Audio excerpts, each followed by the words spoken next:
The second broad category of early adverse experiences kids can go through is pathological or severe neglect.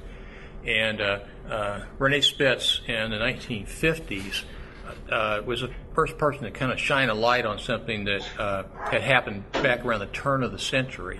And that was they had what they called sterile nurseries. And these were, they basically housed lots of orphans in these nurseries where they maybe had 2 people attending them, maybe 50 babies in one ward. And I'm sure many of you have heard the story, but what they did is they kind of amazingly, they did keep these kids dry. They changed their diapers and also fed them on a regular basis. But lots of these kids started dying. And looking back on it, what it really is failure to thrive, one consequence of not being held. Okay, and Spitz was really the first person to say, wait a minute, I bet you the reason they died is because they weren't being held. You know, it sounds like stating the obvious, but really nobody had even thought about that until he came along. Now, John Watson has this great quote here, parents are too affectionate with their children. And I want to tell you a couple things about John Watson. First off, he's dead, okay? And the second thing is he's dead wrong. John Watson, the father of behaviorism, made his great contributions to psychology, and then he got out of psychology because he couldn't make enough money. He got into the advertising industry, and used his psychological principles of learning and stuff like that to inform these, especially tobacco companies, how to sell their drugs, basically. And he's one of the guys that came up with the bright idea to have magazine ads that had handsome men and beautiful women holding cigarettes. So what a great contribution. Now his sense here about parents too affectionate really was not based on any research. Okay, so we're gonna now look at 2 videos, and make sure that this is going to actually work here. Let me get over here and see if I can do it. Okay, I think so. And the first one of these is from back in the 60s, and it's just about 2 or 3 minutes long. It's from Harlow's studies regarding neglect in monkeys. And then the second one, now I think it's the other way around. But anyway, one of the videos, the second one or the first one, is from the Discovery Channel, and it's kind of sweet actually. So let's take a look at this, okay? And let me know right away if there's any problem about receiving this down in Fresno. Okay, so here we go. Is all about was that what's absolutely critical is physical contact comfort between a mother and infant. Now, contact comfort sounds like a very clinical word, but it's basically the clinging and the grooming and the touching and feeling and the hugging that goes on between a mother and an infant. Now, nobody would argue that that's important, at least these days, but what's really interesting is that it's probably more important for physical growth, brain development, and emotional development than actually feeding. Studies done at the University of Wisconsin many years ago actually demonstrated this. More recent studies have discovered the underlying biochemistry of the mother-child bond, revealing that maternal love is actually addictive. In research that we've done, we've discovered in primates a chemical glue that bonds mother and infant together. That glue is called beta-endorphin. It's a chemical in the brain that has a lot to do with maintaining behaviors that promote closeness, like grooming, contact, hugging, cuddling, and so on.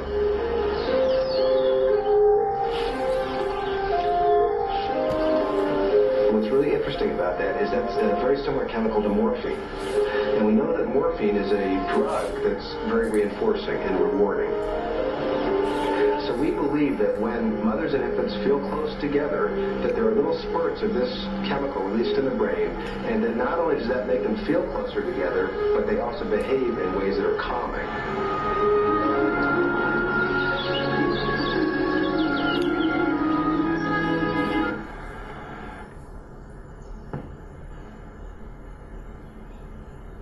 On a wire mother. He's going to the wire mother. But this infant quickly runs to the cloth mother. where he will stay for the next 18 hours cuddling.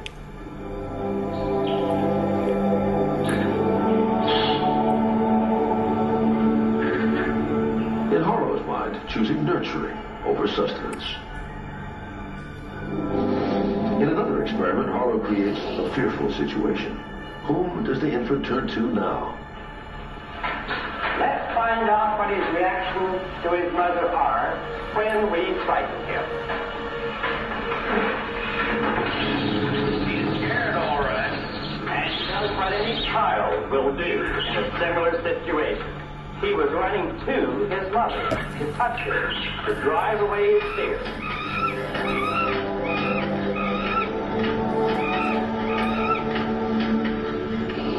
To Harlow, there is something about the experience of comfort and love, even more than food, that seems crucial to all these monkeys. But what happens when the infant is raised alone, without any mother at all, wire or cloth? In this situation, the orphan monkey stays alone. He won't even go to the cloth mother when frightened, but retreats into his own world. Harlow believes he has shown how want of love can damage an infant for life, and he worries the same is true for people. Okay, all right, so, whoops, stop. Okay, here we go. Okay, and we're going to have other ones just almost right away. Okay, so I'm hoping you're seeing the PowerPoint slide. What was discovered back in the primarily 1970s in studies mainly with primates, monkeys and apes, is with a significant neglect that it would produce these following symptoms, very reliably produce these: hypersensitivity. These animals would get real startled if it's just a little bit of a noise, for instance. Aggression. For lots of monkeys and apes, when they're frightened, would show a fearful response. These significantly neglected monkeys would actually be more likely to counterattack. So there's aggression. Self-mutilation. Under stress, these monkeys would bite themselves. They pull their hair out and bang their head against the cage. Alcohol abuse. If you make water and alcohol available for monkeys and apes, they will hardly drink any of the alcohol. They might taste it, maybe on a special occasion, a glass of Chardonnay or something like that, but they don't like it. They just really don't like it. But these neglected monkeys, if it's available, they'll stay intoxicated, all day long. And finally, are attachment problems. If you take one of these neglected monkeys and let's say that they are let's say they're an adolescent, but they've had a history of neglect, introduce them into a new troop of monkeys, bad things happen. When new normal monkeys are introduced into a troop, they very quickly learn how to read the posturing and facial signs that tell them clearly who the alpha male is, and then they assume a submissive kind of stance, and nothing bad happens. But these monkeys who've been neglected, they just don't get it. It's hard to know exactly what the deal is, but probably there's an impairment in the ability to read facial expressions and postures and stuff like that. But what happens almost just across the board is these monkeys get beat up. Sometimes they get killed, or they get kicked out of the troop and they go off by themselves. Now, if you take a look at this cluster then of these 5 symptoms, it looks remarkably like what you see with borderline personality disorder. And in fact, in the 1990s, there were 2 studies, both of which were very similar, and they took people that had a diagnosis of borderline personality disorder, and they did very detailed history on these people, and when possible, and this was the case most of the time, they brought in another relative, could be a sister, brother, could be a parent, to get a lot of information about their early childhood experiences. And this is really pretty amazing, but in both studies, approximately 90% of these people that now are suffering from borderline personality disorder had experienced some significant early neglect. Now, borderline people also have a whole lot of other bad things happen to them, but this was a common denominator is very severe early neglect. Now, let me digress for a moment and say something, and that is, when I talk about neglect or think about this, the first thing that comes to mind is parents that are lousy parents. And And there are. These are people that have their own attachment problems. They don't bond with their kids. They're not tender with their children and so forth. So they're just bad parents. There are some parents who the reason they're not connecting with their kids or really taking care of them is because they're drunk all the time or they're stoned. So that's not uncommon. But, it's not just, shame on you kind of bad parenting. Got to really be clear about this because there are other sources of neglect. And, for instance, one of them that's very common, unfortunately, is when a baby is born and then a mother, several weeks later, collapses into a major postpartum depression. And I've certainly seen a number of women going through this. And these depressions can be very, very severe. And I've had women in the throes of this say, I feel guilty, but you know what, John, I don't even feel like picking my baby up.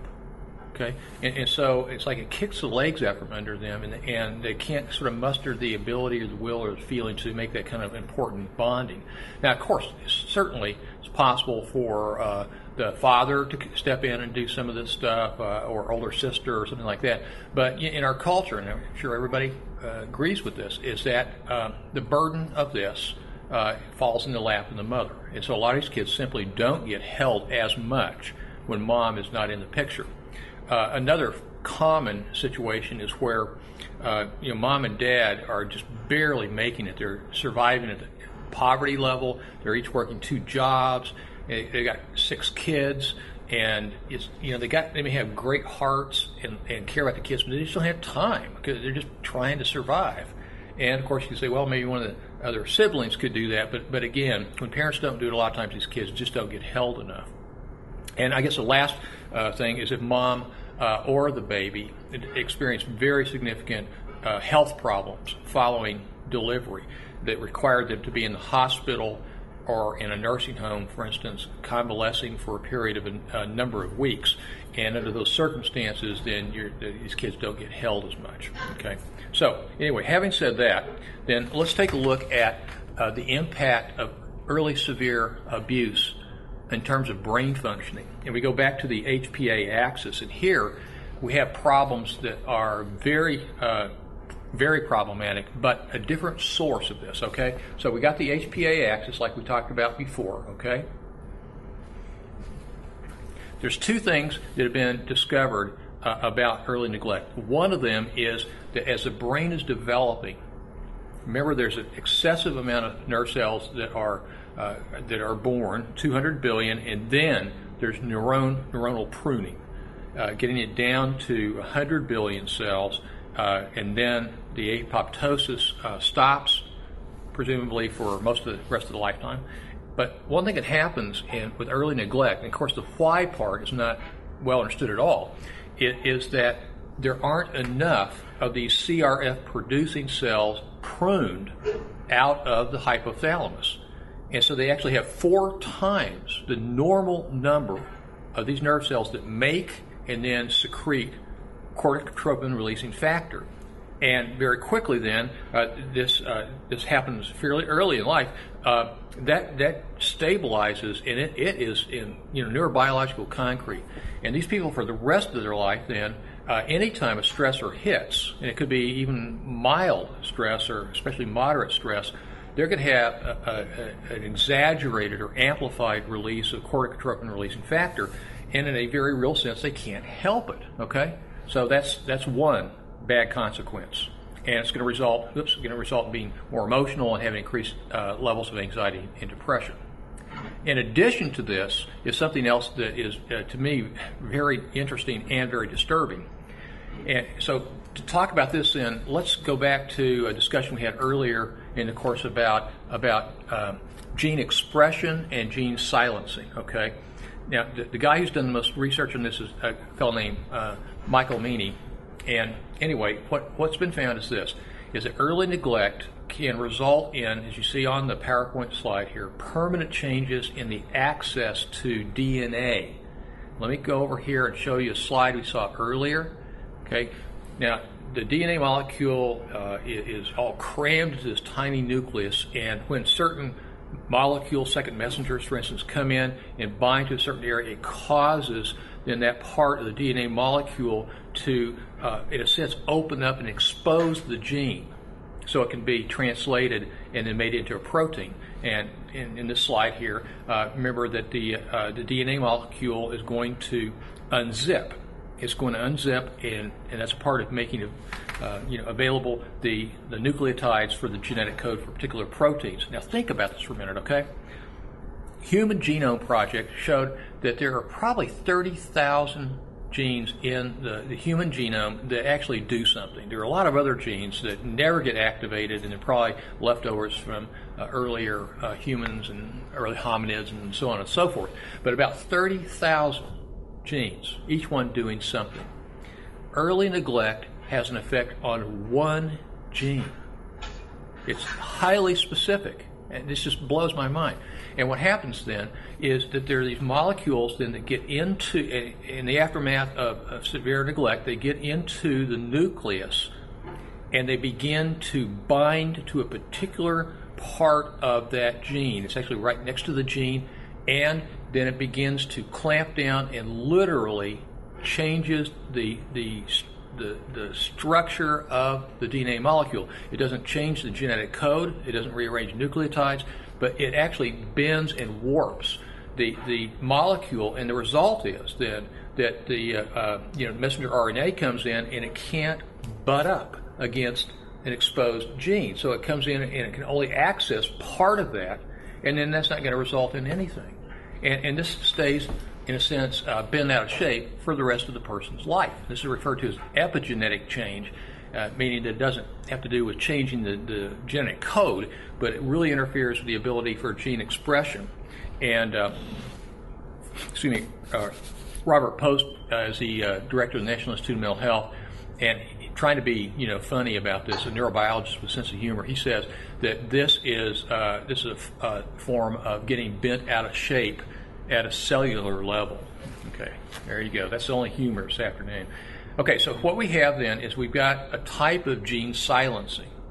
Now, we looked before at apoptosis, and I believe discussed the notion that those genes are blocked chemically by the presence of a particular molecule, but here it's being actually the structural change in the molecule is the way that the gene is silenced.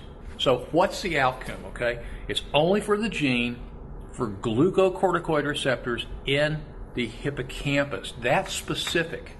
Here's what happens, okay? Go back to our earlier slide, and normally you have, a bazillion GR receptors in the hippocampus, but it can't make very many of these receptors because of this gene silencing. It probably makes some, but not very much.